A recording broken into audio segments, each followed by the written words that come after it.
Students पढ़ते हैं आरोह काव्य खंड की दूसरी कविता पद, जिसकी कवयित्री हैं मीराबाई जी। मीराबाई जी ने अपने पदों में श्री कृष्ण जी की भक्ति के बारे में बताया है। उन्होंने बताया है कि किस तरह उन्होंने इस समाज की परवाह ना करते हुए, अपने परिवार की परवाह ना करते हुए उन्होंने एक कृष्ण की भक्ति को प्राप्त किया। उन्हें उसके लिए कितने अधिक कष्ट उठाने पड़े और उन्होंने इन सारी सामाजिक बंधनों, सामाजिक मर्यादाओं को तोड़कर किस प्रकार कृष्ण की भक्ति में उन्होंने अपना मन लगाया और वह कृष्ण की अनन्य भक्त बनी।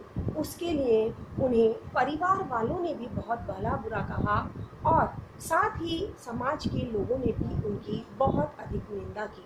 और उन सारी निंदाओं की परवाह ना करते हुए, उन सारी बातों को ना सोचते जानते और ना उन सब का ध्यान करते हुए उन्होंने कृष्ण की भक्ति में अपना मन लगाया और कृष्ण भक्ति को प्राप्त किया।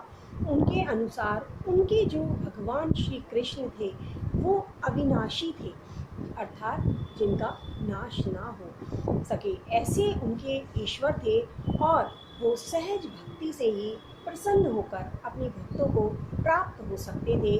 ऐसे उनके ईश्वर थे और उन्हीं के बारे में उन्होंने बताते हुए हमें ये कृष्ण की भक्ति का महत्व बताया है और साथ ही यह भी बताया है कि किस तरह ईश्वर को प्राप्त करने के लिए मनुष्य को इस संसार के लोगों के बहुत सारे व्यंग्यों को सहना पड़ता है, किस तरह कष्टों को झेलना पड़ता है और उन सारी चीज़ों को सहन करते हुए किस तरह ईश्वर की भक्ति प्राप्त की जा सकती है या उन्होंने किस तरह ईश्वर की भक्ति को प्राप्त किया, वह सभी कुछ उन्होंने हमें इन दोनों में बताया है। उनके इन पदों में हमें पता चलता है कि किस तरह मीरा ने अपने भक्ति को प्राप्त करने के लिए, अपने प्रेम को प्राप्त करने के लिए यातनाएं झेली, कष्ट झेले और अपने जीवन का लक्ष्य प्राप्त किया। सबसे पहले आपको कुछ कठिन शब्द पढ़ने होंगे, जैसे कि गिरिधर अर्थात गिरि पर्वत को धारण करने वाले, अर्थात पर्वत को धारण करने वाले श्री कृष्ण।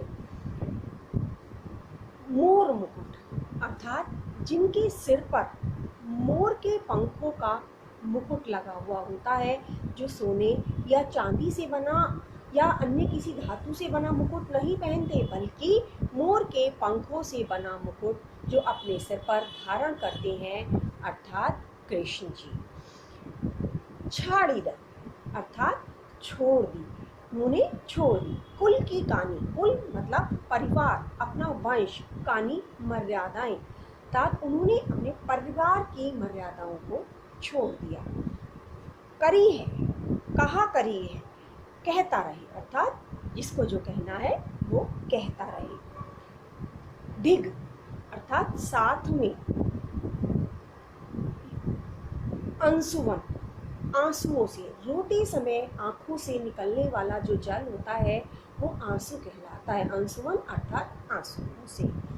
सींची सींची, सींच सींच का, जब हम कोई पौधा लगाते हैं तो हमें उसको सींचना होता है, उसी तरह सींची सींची अर्थात पौधे को, प्रेम रूपी पौधे को सींचना।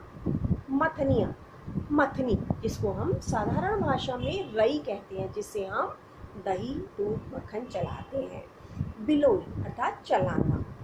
घृत घी, जब हम दही को चलाते हैं तो उससे मक्खन निकलता है। डारी छोई, छोई अर्थात छाछ, जब हम मक्खन बनाते हैं तो उससे निकलने वाला जो पदार्थ होता है जिसका हम उपयोग नहीं करते, छाछ अर्थात मट्ठा भी जिसे हम कहते हैं। मोही अर्थात मुझे, मीरा अपने लिए संबोधित करते हुए कहती है मुझे।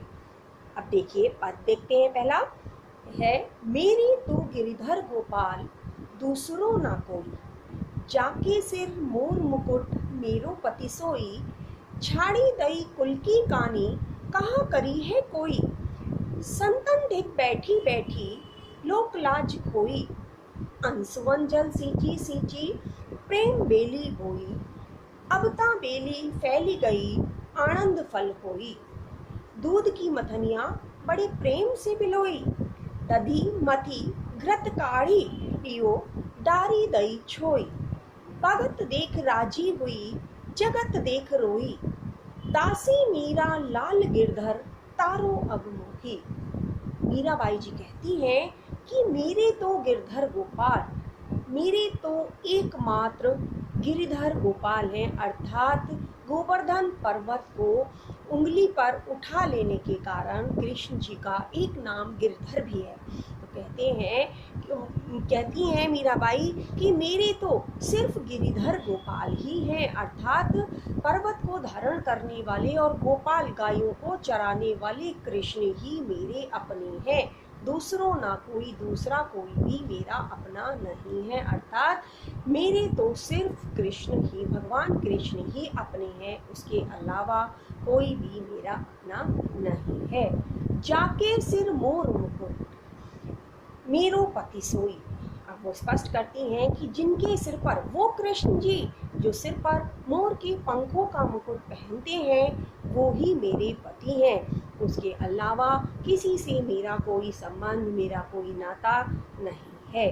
छाड़ी दई कुल की कानी, कहा करी है कोई। कहती है मैंने तो कृष्ण की भक्ति को प्राप्त करने के लिए कुल की मर्यादाओं को छोड़ दिया है। हर कुल की, हर परिवार की अपनी कुछ मर्यादाएं होती हैं, कुछ सीमाएं होती हैं। उन सीमाओं को, उन मर्यादाओं को मैंने कृष्ण की भक्ति के लिए त्याग कर दिया है। मैं अब उन मर्यादाओं में बंधकर अपना जीवन व्यतीत नहीं करूंगी। कहाँ करी है कोई, चाहे कोई मेरे बारे में अब कुछ भी कहता रहे, अब उसका मुझ पर कोई प्रभाव नहीं पड़ना। मैंने तो अब इस सारी मर्यादाओं को छोड़ दिया है। संतन डिग बैठी बैठी, लोक लाज।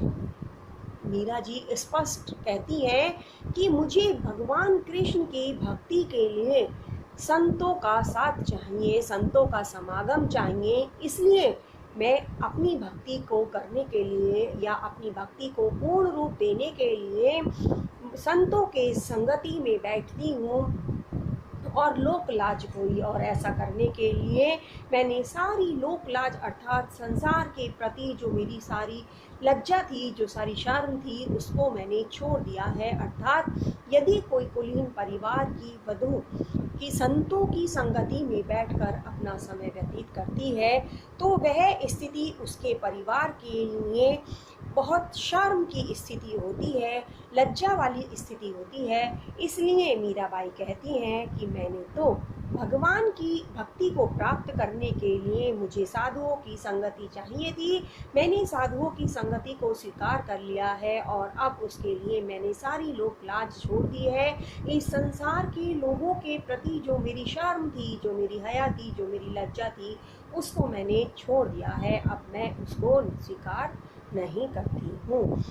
अंसुवन जल सींची सींची, प्रेम बेली बोई। कहती हैं कि जिस तरह एक पौधे को या एक बेल को बोया जाता है और उसको सींचने के लिए उसमें जल दिया जाता है, फिर वह पौधा बड़ा होता है या बेल बड़ी होती है और उस पर फल आते हैं, उसी तरह मैंने अपने मन में भगवान श्री कृष्ण के प्रति भक्ति की या उनके प्रति प्रेम की एक बेल बोई है और उस बेल को मैंने अंसुवन जल सींची सींची, अपने आंसुओं के जल से सींच कर तैयार किया है।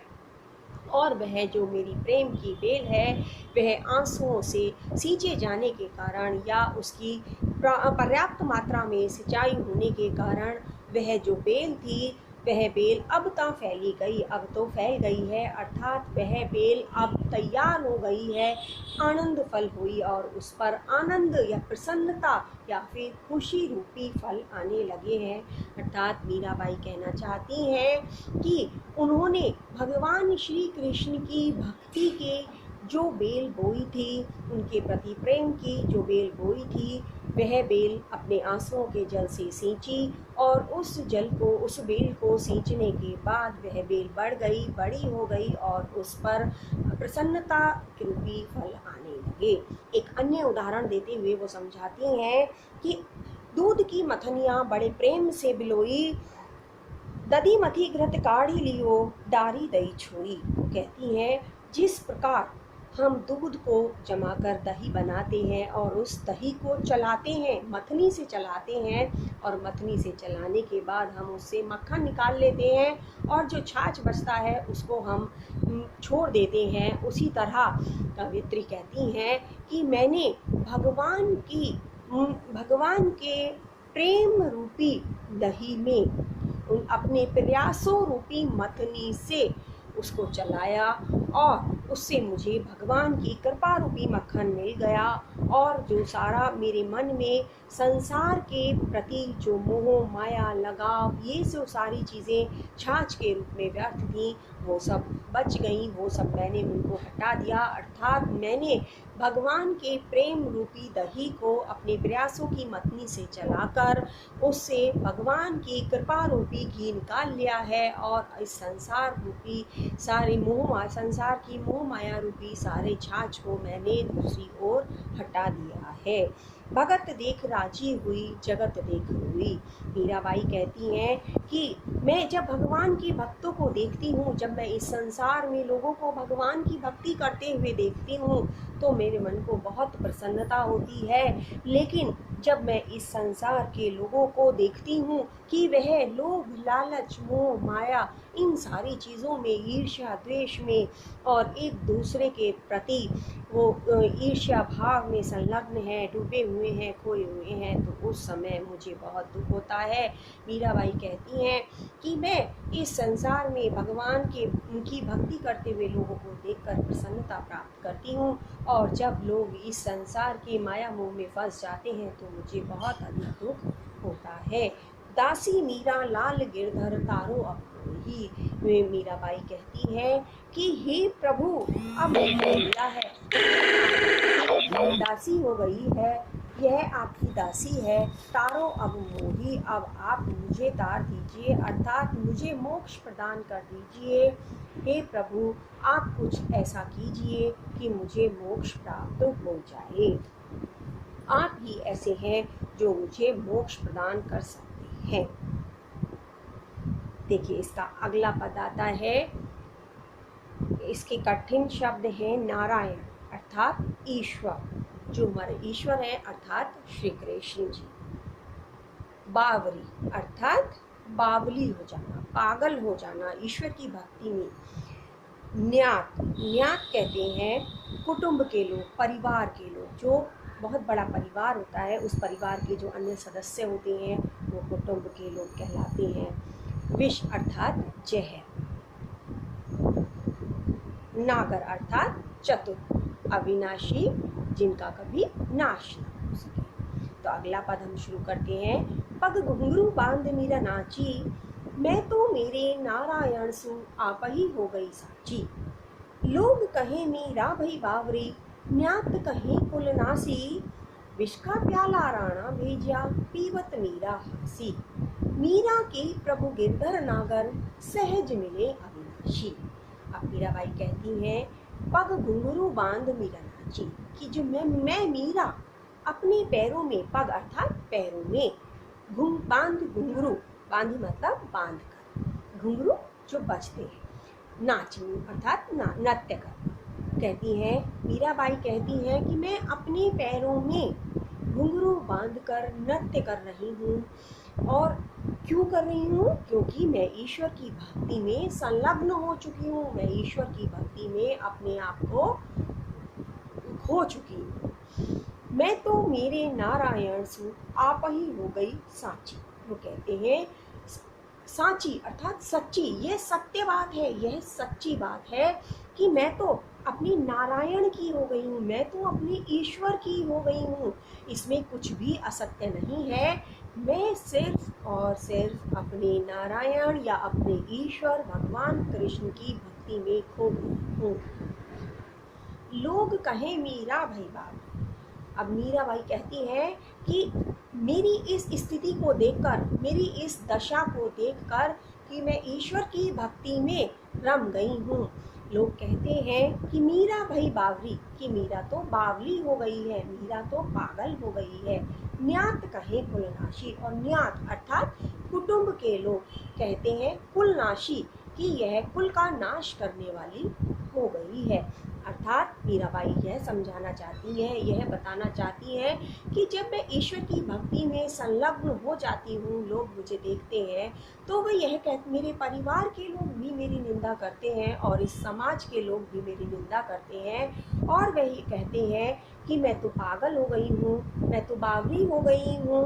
विष का प्याला राणा भेजा पीवत मीरा हंसी, कहती है कि मेरी ईश्वर भक्ति से तंग आकर स्थिति यहाँ तक आ गई कि मेरे देवर राणा ने मेरे लिए ईश्वर का विष का प्याला भेजा, ताकि मैं ईश्वर की भक्ति से विमुख हो जाऊं, मैं ईश्वर की भक्ति ना कर पाऊं।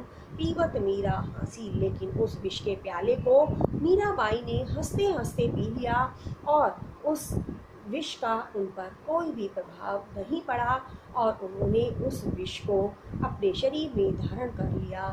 मीराबाई कहती हैं कि जब कोई भी व्यक्ति सच्चे मन से ईश्वर भक्ति में लीन हो जाता है तो इस संसार के, इस परिवार के, इस समाज के सारे लोग उसकी निंदा करते हैं, लेकिन उन्होंने इस सारी चीज़ों की निंदा की परवाह ना करते हुए इस भक्ति को नहीं छोड़ा और ईश्वर भक्ति में अपना मन रमा लिया।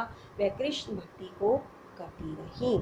मीरा के प्रभु गिरधर नागर सहज मिले अविनाशी, मीराबाई कहती हैं कि मेरे जो प्रभु हैं वो गिरिधर नागर है, अर्थात पर्वत को धारण करने वाले हैं, चतुर हैं और सहज मिले अविनाशी, और वो स्वाभाविक रूप से खुद ही मिल जाते हैं, अविनाशी हैं, उनका कभी नाश नहीं हो सकता।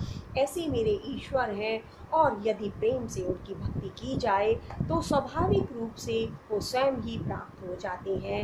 उसको भक्ति को प्राप्त करने के लिए मनुष्य को कोई भी कष्ट नहीं उठाने पड़ते, अर्थात यदि मनुष्य सच्चे मन से ईश्वर की भक्ति में लग जाए तो ईश्वर उसे स्वाभाविक रूप से ही प्राप्त हो जाते हैं, उसे किसी प्रकार का कोई कष्ट नहीं होता है और ईश्वर भक्ति में रम जाना अर्थात जीवन को सफल बना देना है, मोक्ष की प्राप्ति हो जाना है।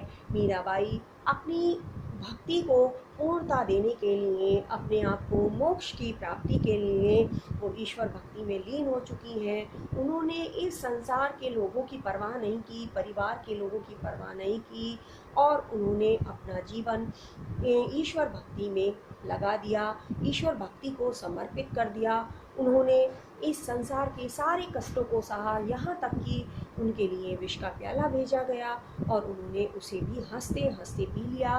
उसको पीने में उन्होंने जरा भी संकोच नहीं किया। कारण यही था कि उन्हें ये विश्वास था कि उनके ईश्वर उनकी रक्षा करेंगे और यह विष भी उनकी ईश्वर की कृपा से अमृत में परिवर्तित हो जाएगा। और उनके इस विश्वास को बनाए रखने के लिए ईश्वर ने उनकी मदद की और उनका जो विष था, विष का प्याला था जिसे उन्होंने पिया था, उसका उन पर कोई भी विपरीत प्रभाव नहीं हुआ और मीराबाई ने खुले दिल से ईश्वर की भक्ति की और ईश्वर भक्ति को प्राप्त करके उन्होंने इस संसार के सारे तथ्यों को झुठला दिया, उन्होंने ईश्वर की भक्ति प्राप्त की। यह आवश्यक है कि कुछ भी अच्छा करने के लिए थोड़ी निंदा, थोड़ी कष्ट, थोड़ी यातनाएं सहनी पड़ती हैं और वह सब कुछ मीराबाई ने किया। मीराबाई ने उन सारी चीज़ों की परवाह नहीं की और ईश्वर भक्ति में गहन रूप से जुट गईं। उन्होंने अपने सारे प्रयास ईश्वर को प्राप्त करने के लिए लगा दिए और ईश्वर की भक्ति उन्होंने की और उसका परिणाम यह निकला कि उन्हें ईश्वर की कृपा रूपी मक्खन प्राप्त हुआ और उन्होंने ईश्वर की कृपा से इस अपने जीवन को सफल बनाया। धन्यवाद।